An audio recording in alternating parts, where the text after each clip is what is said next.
La coupure numérique en Tanzanie, survenue en une seule nuit, a créé un paradoxe étrange. Un pays, autrefois modèle de stabilité, se retrouve plongé dans l'incertitude en quelques minutes. À Dar es Salaam, le trafic numérique a chuté de 90% en moins de 7 minutes, laissant des millions de citoyens dans l'obscurité. Mais derrière cet événement se cache une question plus profonde. La stabilité d'une nation peut-elle reposer sur une confiance fragile, alimentée par des câbles sous-marins et des discours officiels? Ibrahim Traoré a observé cette crise avec attention, se demandant: qu'est-ce qu'une nation perd lorsque son peuple perd la voix? Le silence devient-il un instrument de contrôle ou une occasion de retrouver la dignité? La stabilité est souvent perçue comme la clé de la prospérité. Mais qu'arrive-t-il lorsqu'elle devient une illusion? La Tanzanie, un pays réputé pour sa tranquillité, a connu un bouleversement radical ce soir-là. Mais ce n'est pas seulement une crise numérique, c'est un test de résistance pour une société qui pensait avoir tout sous contrôle. En observant ces événements, Ibrahim Traoré s'interroge. Lorsque les connexions se coupent, que reste-t-il d'une nation qui a basé sa stabilité sur le silence? La coupure et le rapure a révélé une vérité inquiétante. La confiance du peuple n'était pas aussi solide qu'on le croyait. Si la stabilité dépend du contrôle de l'information, que se passe-t-il quand ce contrôle échappe aux autorités? Le véritable enjeu n'est pas seulement la liberté d'expression, mais la capacité des citoyens à faire entendre leur voix. À travers cet incident, l'Afrique pourrait-elle apprendre que la véritable dignité repose non sur le silence, mais sur l'écoute? Ibrahim Traoré le sait, la dignité n'est pas donnée, elle est vécue et partagée. La coupure d'Internet en Tanzanie n'était pas un accident. Elle a été minutieusement planifiée pour bloquer les informations lors d'un moment clé, une élection nationale où la confiance du peuple était déjà mise à l'épreuve. Ce fut un événement qui fit vaciller 60 années de stabilité. Le gouvernement a évoqué une panne technique, mais les preuves suggèrent bien plus. En réalité, l'ampleur de cette coupure a révélé une fragilité sous-jacente dans l'infrastructure du pays. En l'espace de 7 minutes, le pays a été déconnecté du reste du monde. Un choc brutal qui a frappé la population de Dar es Salaam, la capitale économique. Ce moment a eu un effet dévastateur non seulement sur les affaires quotidiennes, mais aussi sur la confiance dans l'État.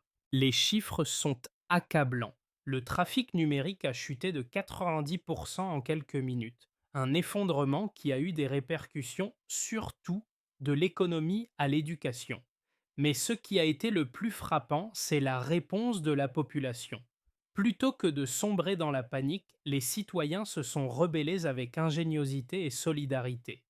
Les étudiants ont créé des réseaux de communication clandestins, les chauffeurs de taxi sont devenus des messagers, et même les vendeurs de rue ont utilisé des casseroles pour faire entendre leurs messages.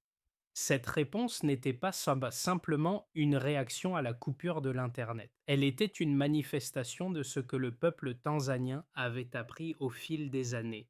La dignité ne se mesure pas en fonction de la technologie, mais de la volonté de se faire entendre.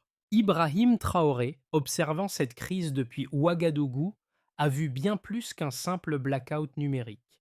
Il a vu une jeunesse refuser d'accepter le silence imposé, refusant de se laisser étouffer par un pouvoir qui croyait pouvoir contrôler même leur voix. Et dans cette lumière vacillante, une vérité profonde s'est imposée. La liberté ne se limite pas à l'accès à Internet, mais à la capacité de se connecter avec autrui dans des moments d'adversité.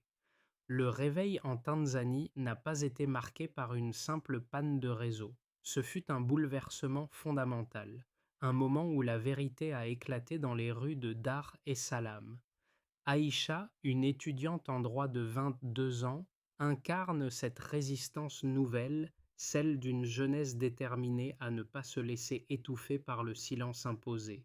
Alors que la majorité des Tanzaniens étaient coupés du monde numérique, Aïcha n'a pas attendu. Elle a écrit un message qui allait traverser les frontières. S'ils font taire le net, nous parlerons dans la rue. Ce message est devenu un symbole, non seulement pour les étudiants, mais pour toute une génération qui a compris que la liberté d'expression ne se limite pas à la technologie. Aïcha, bien que jeune et sans expérience militante, est devenue un leader de fait. Son acte de résistance, simple mais puissant, a inspiré d'autres à suivre son exemple. Les étudiants ont organisé des manifestations improvisées, les taxis ont klaxonné en solidarité, et les vendeurs de rue ont battu des casseroles pour protester contre la coupure. Ce fut un mouvement populaire qui a rapidement pris de l'ampleur, et Aïcha en est devenue l'emblème. Dans cette crise, elle a démontré qu'un seul acte courageux pouvait rallumer la flamme de la liberté, même dans un contexte où les moyens de communication étaient restreints. Ibrahim Traoré, de son côté, a suivi les événements avec attention. Pour lui, ce n'était pas qu'une crise tanzanienne isolée, mais un symbole de l'esprit africain qui refuse de se soumettre à un pouvoir centralisé et silencieux. Aïcha et ses camarades ont prouvé qu'une voix, même isolée, peut réveiller une nation tout entière. Le 23 novembre, la Tanzanie s'est retrouvée plongée dans l'incertitude. À 23h17, le trafic Internet a chuté de 90% en 7 minutes.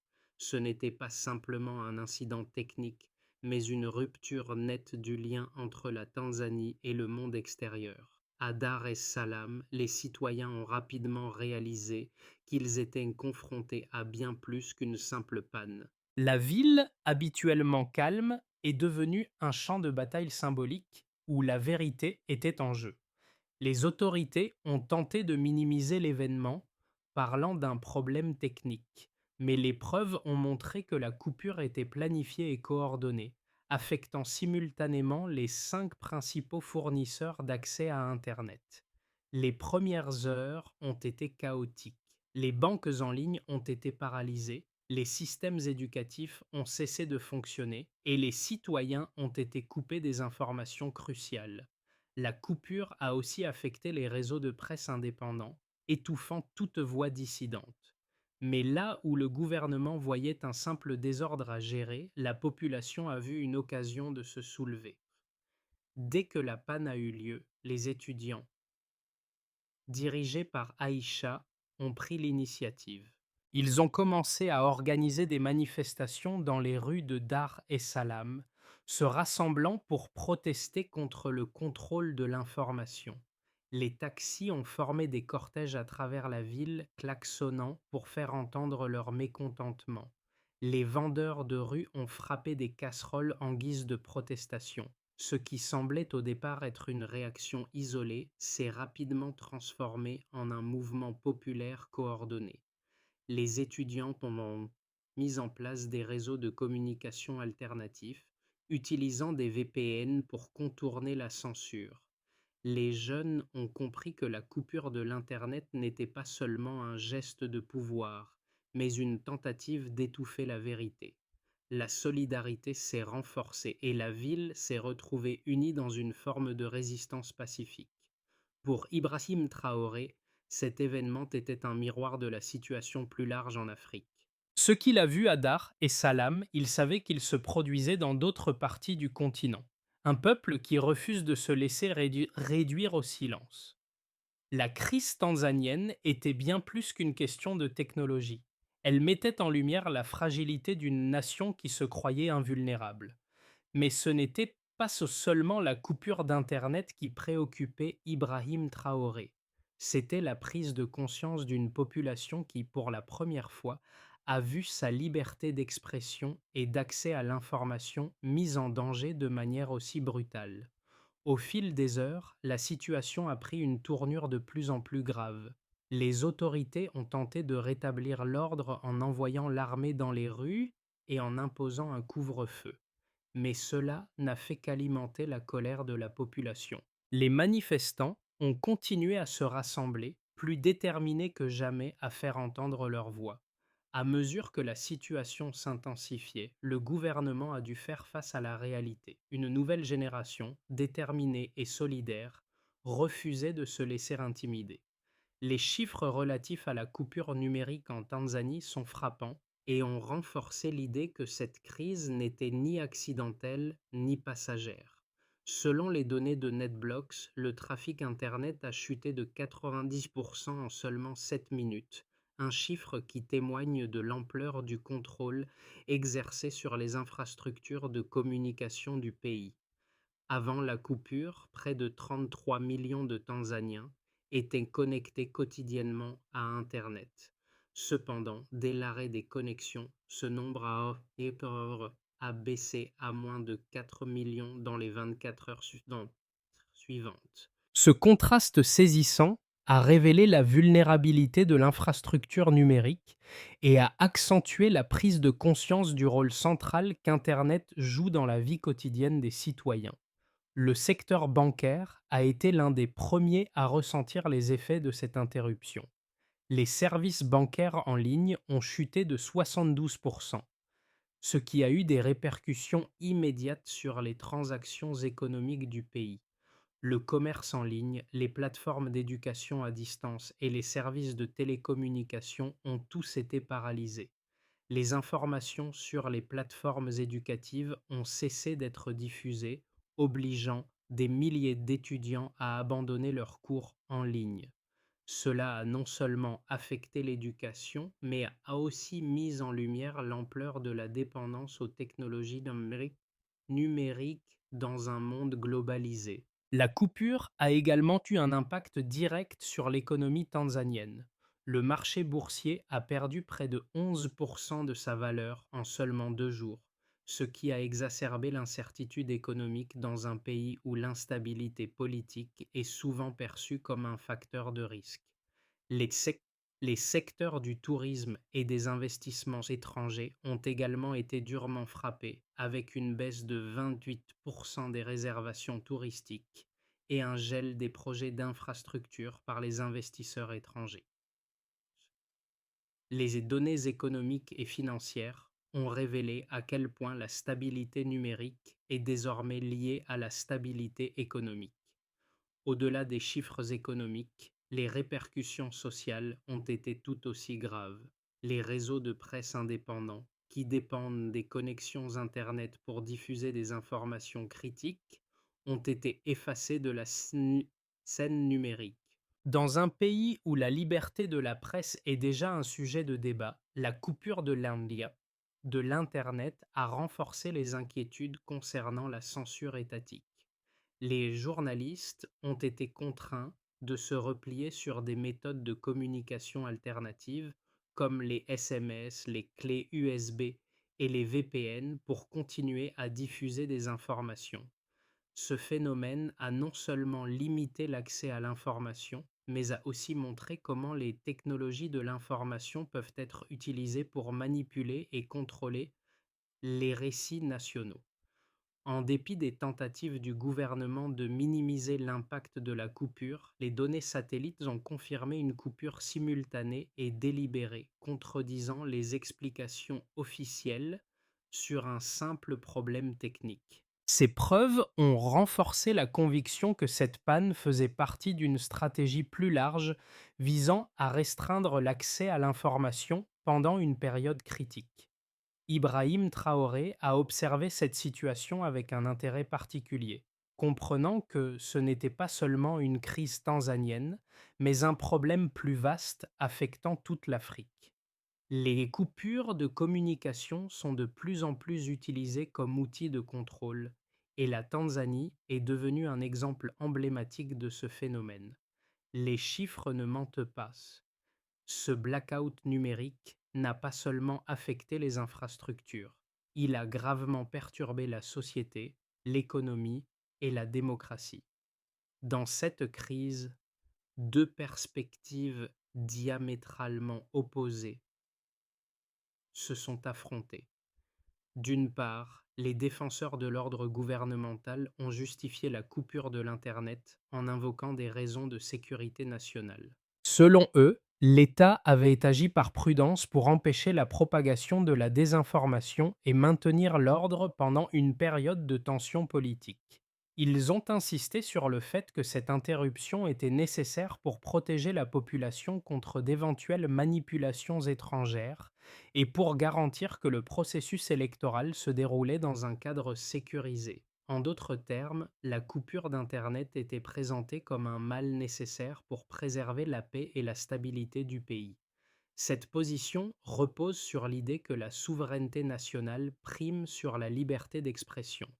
Les autorités ont insisté sur le fait que, face aux défis mondiaux modernes, les États doivent parfois prendre des mesures exceptionnelles pour assurer la sécurité de leurs citoyens, même si cela signifie restreindre l'accès à certaines informations. Pour la stabilité nationale et la préservation de l'ordre public justifiaient largement une telle mesure. C'est un raisonnement que l'on retrouve dans d'autres régimes qui choisissent parfois de couper l'Internet pour éviter la diffusion de discours considérés comme dangereux ou subversifs. De l'autre côté, il y a ceux qui voient dans cette coupure une tentative claire de réprimer la liberté d'expression et de restreindre les droits fondamentaux des citoyens. Les défenseurs des droits humains et les journalistes ont dénoncé cette mesure comme une forme de censure systématique. Pour eux, couper l'accès à Internet, c'est réduire la population au silence et empêcher une véritable démocratie de fonctionner. Ils ont souligné que la liberté d'expression et le droit à l'information sont des piliers fondamentaux de toute société démocratique. Privés de ces droits, les citoyens se voient privés de leur capacité à participer pleinement à la vie publique et à contester les abus de pouvoir. Ces arguments opposés révèlent un conflit profond entre l'idée d'un contrôle nécessaire de l'État sur les flux d'informations et la nécessité de protéger les libertés individuelles. L'un de ces points de vue défend un État fort et centralisé, tandis que l'autre plaide pour une société plus ouverte et inclusive, où la transparence et la liberté sont les maîtres mots. Dans cette confrontation, la vérité semble se situer quelque part entre les deux, et c'est précisément cette tension qui met en lumière les enjeux sous-jacents de cette crise. Ibrahim Traoré, observant cette situation, a vu en elle un symptôme plus large, celui d'une Afrique où la souveraineté numérique devient un enjeu de pouvoir et de résistance. La coupure en Tanzanie n'était pas seulement une question de sécurité, c'était une bataille pour l'âme de la nation, pour savoir si la liberté et la dignité pouvaient survivre dans un environnement où l'accès à l'information est constamment menacé. Le véritable tournant de la crise tanzanienne est survenu lorsque la population a compris que le blackout numérique n'était pas simplement une question de sécurité, mais un acte de censure délibéré. Ce moment où les citoyens ont pris conscience de l'ampleur de la manipulation a marqué un changement radical dans leur perception du pouvoir. Alors que les autorités tentaient de minimiser la situation en diffusant des communiqués rassurants et en imposant des couvre-feux, la réponse populaire s'est intensifiée. À Dar es Salaam, un symbole est né, celui de la casserole battue par les citoyens dans les rues. Ce geste de protestation, simple mais puissant, est devenu un cri de résistance. Les Tanzaniens ont compris qu'ils ne pouvaient pas se permettre de rester silencieux face à la censure. Même dans l'obscurité numérique, leurs voix ont trouvé un chemin vers la liberté. Ibrahim Traoré, observant les événements depuis Ouagadougou, a reconnu dans cette résistance une force inébranlable. La dignité humaine, il le savait, ne se mesure pas seulement à l'accès à l'information, mais à la volonté de résister aux tentatives de répression. Ce moment a marqué un basculement. Les Tanzaniens avaient choisi de ne plus être réduits au silence. Les conséquences de la coupure numérique en Tanzanie se sont rapidement fait sentir et elles ont eu un impact bien au-delà du secteur numérique. La nation, autrefois perçue comme un bastion de stabilité en Afrique de l'Est, a vu ses fondations vaciller. L'interruption du réseau Internet a affecté chaque aspect de la vie quotidienne et a fait ressortir la vulnérabilité d'un pays trop dépendant de l'infrastructure technologique. D'un point de vue économique, les pertes ont été immédiates et profondes. Le marché boursier tanzanien a perdu près de 11% de sa valeur en seulement 2 jours, un signe tangible de l'instabilité créée par cette crise. Les investisseurs étrangers, déjà prudents, ont suspendu des projets d'infrastructure et le secteur du tourisme, essentiel pour le pays, a enregistré une chute de 28% des réservations. Mais les conséquences sociales ont été encore plus graves. La coupure d'Internet a non seulement paralysé les services de communication, mais elle a également exacerbé la méfiance entre le gouvernement et la population. Dans un pays où l'accès à l'information est déjà limité, cette crise a accentué la fracture entre les élites dirigeantes et le peuple.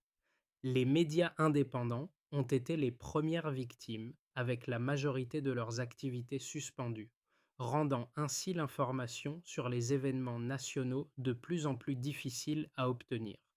Alors que les autorités parlaient de retour à la stabilité, la réalité sur le terrain était bien différente.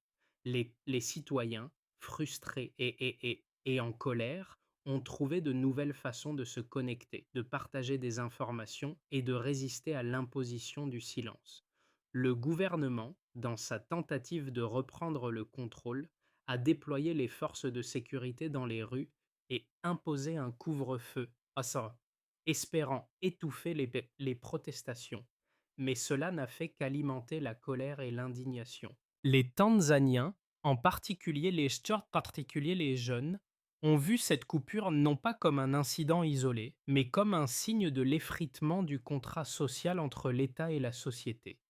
Dans les rues de Dar es Salaam, des cortèges de taxis et des groupes de manifestants se sont formés pour dénoncer ce qu'ils considéraient comme une atteinte à leurs droits fondamentaux. Ce qui a commencé comme un simple incident technique a évolué en une crise politique majeure. Le manque de transparence du gouvernement et la répression des voix dissidentes ont renforcé les sentiments de méfiance et de colère. En conséquence, le pays a vu naître un nouveau mouvement de résistance, une jeunesse déterminée à ne pas se laisser étouffer par l'autorité. Ce réveil, qui a pris la forme de manifestations dans les rues et de protestations contre le régime, a marqué le début d'une période d'incertitude pour le pays. La Tanzanie, autrefois un exemple de stabilité, s'est retrouvée face à une remise en question fondamentale de son avenir politique et social. Ibrahim Traoré a vu dans cette crise un reflet de la situation dans de nombreux pays africains, une jeunesse qui refuse de se laisser réduire au silence, et un peuple prêt à se battre pour ses droits. La coupure d'Internet en Tanzanie n'était pas simplement une crise locale, c'était un signal d'alarme pour toute l'Afrique, un rappel que la liberté d'expression et l'accès à l'information ne sont jamais acquis, mais qu'ils doivent être protégés à tout prix. La crise tanzanienne a ouvert plusieurs scénarios possibles pour l'avenir du pays. Chacun d'eux dépendra de la manière dont les autorités et la société civile réagiront aux événements actuels. Le premier scénario, plus optimiste, est celui d'un retour à la stabilité. Après des mois de tensions et d'incertitudes, le gouvernement pourrait choisir d'engager un dialogue avec la société civile et les jeunes générations. Ce processus de réconciliation pourrait aboutir à une forme de compromis, où le gouvernement s'engage à réformer ses politiques de gestion de l'information et à garantir une plus grande transparence. Si la Tanzanie parvient à rétablir un climat de confiance, elle pourrait voir une reprise économique lente mais solide, avec un regain d'intérêt de la part des investisseurs étrangers et une normalisation des secteurs du tourisme et de l'éducation. Dans ce scénario, les jeunes, ayant pris conscience de leur pouvoir de résistance, deviendraient des acteurs clés dans la politique du pays. Le deuxième scénario, plus réaliste, envisage une période de méfiance prolongée. Le gouvernement pourrait, dans un premier temps, réprimer les protestations en utilisant des moyens autoritaires, renforçant ainsi la surveillance et le contrôle sur les médias et l'Internet. Cette approche pourrait offrir un répit temporaire, mais à long terme, elle ne ferait qu'aggraver le fossé entre l'État et la population. L'isolement politique et économique de la Tanzanie risquerait de s'accentuer, tandis que les jeunes, frustrés, pourraient chercher des moyens alternatifs de résistance. Si la situation ne s'améliore pas rapidement, les tensions internes pourraient dégénérer, alimentées par des manifestations de plus en plus fréquentes. Le troisième scénario, pessimiste, envisage une exacerbation de la crise politique et sociale. Dans ce cas, la Tanzanie pourrait entrer dans une phase d'instabilité prolongée, avec des manifestations régulières et un rejet croissant du gouvernement. L'isolement international pourrait se renforcer, avec des sanctions économiques de la part des partenaires internationaux.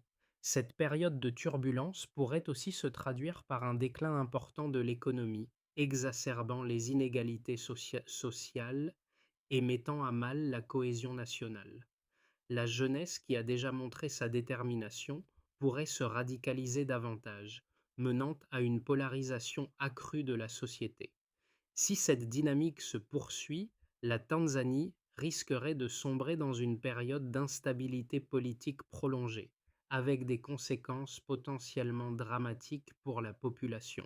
Dans chacun de ces scénarios, la question centrale demeure. La Tanzanie saura-t-elle sortir de cette crise en redéfinissant son modèle de gouvernance, ou l'autoritarisme et la censure continueront-ils de dominer? Le rôle de la jeunesse et de la société civile sera déterminant dans l'issue de cette lutte pour la liberté et la dignité. La crise tanzanienne nous rappelle que la liberté d'expression et l'accès à l'information ne sont jamais acquis de façon permanente. Ce qui s'est passé à Dar et Salam est un avertissement non seulement pour l'Afrique, mais pour le monde entier. La tentation de contrôler les flux d'informations, de restreindre la liberté de la presse et d'utiliser des coupures de communication comme outil de pouvoir est une menace croissante. Mais au cœur de cette crise, une génération s'est levée pour défendre ses droits. Les étudiants, les jeunes travailleurs, les activistes, ce sont eux qui ont montré la voie en refusant de se taire et en trouvant des moyens ingénieux pour contourner la censure. Si cette crise nous apprend quelque chose, c'est que la dignité humaine ne peut être réduite au silence. La voix du peuple est puissante, même lorsque des forces tentent de l'étouffer. La solidarité est l'une des armes les plus puissantes que les citoyens possèdent. Face à l'isolement numérique, ils ont trouvé des moyens de se connecter, de partager des informations et de se soutenir mutuellement. Ce qui se passe en Tanzanie pourrait bien se produire ailleurs, car l'Internet n'est qu'un reflet de la liberté plus large que chaque individu cherche à préserver. La question qui se pose est la suivante. Serons-nous spectateurs de ces événements ou choisirons-nous d'agir pour protéger les droits fondamentaux de chacun? À l'échelle mondiale, il est essentiel de se poser cette question et de réfléchir à la manière dont nous soutenons les luttes pour la liberté d'expression et la démocratie. Pour que la Tanzanie puisse sortir de cette crise et éviter un futur plus incertain, un ensemble de solutions pratiques et ambitieuses doit être mis en place. La première étape essentielle est de rétablir la transparence. Le gouvernement doit rendre publics les protocoles de coupure d'Internet et de régulation des communications. Chaque mesure de restriction doit être accompagnée d'une justification claire et vérifiable. Cela permettra non seulement de renforcer la confiance du public, mais aussi de garantir que la liberté d'expression ne soit jamais à nouveau mise en péril sans raison valable. Ensuite, il est crucial de promouvoir une éducation à la souveraineté numérique. Les citoyens doivent être formés à comprendre le rôle des technologies dans leur vie quotidienne, à identifier les menaces potentielles à leurs droits et à se protéger contre la censure. Cela implique la mise en place de programmes d'éducation civique à grande échelle qui enseignent non seulement les principes fondamentaux de la liberté d'expression, mais aussi les outils permettant de les défendre. Troisièmement, la Tanzanie doit chercher à renforcer ses infrastructures numériques locales en réduisant sa dépendance aux fournisseurs étrangers. Cela pourrait passer par le développement de réseaux régionaux interconnectés, capables de maintenir une certaine indépendance vis-à-vis des infrastructures externes vulnérables. En outre, il est impératif de soutenir les lanceurs d'alerte et de protéger les journalistes en garantissant un environnement sûr pour ceux qui défendent la vérité et l'intégrité. Enfin, un dialogue entre les États africains doit être encouragé pour créer un pacte de dignité numérique. Ce pacte serait une déclaration collective des pays du continent, affirmant leur engagement à protéger la liberté numérique et les droits humains face aux pressions extérieures. Cela constituerait un premier pas vers une véritable souveraineté numérique en Afrique. À travers la crise en Tanzanie, une vérité essentielle a émergé. La dignité humaine ne se définit pas par la capacité à rester en silence, mais par la volonté de se faire entendre, même lorsque le pouvoir tente de l'étouffer. Les événements de Dar et Salam ont prouvé que même dans les moments les plus sombres, la lumière de la vérité peut percer à travers l'obscurité. Aïcha, cette jeune étudiante qui a défié le système, est devenue un symbole de ce courage collectif.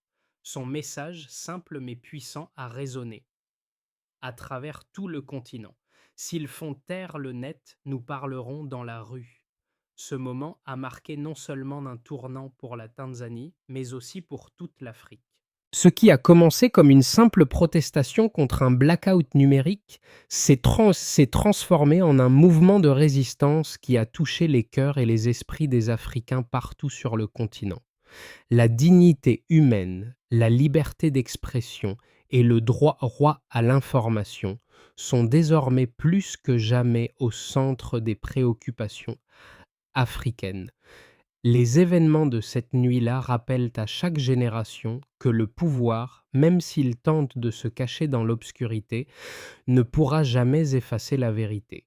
La Tanzanie, comme tant d'autres nations, se trouve à un carrefour.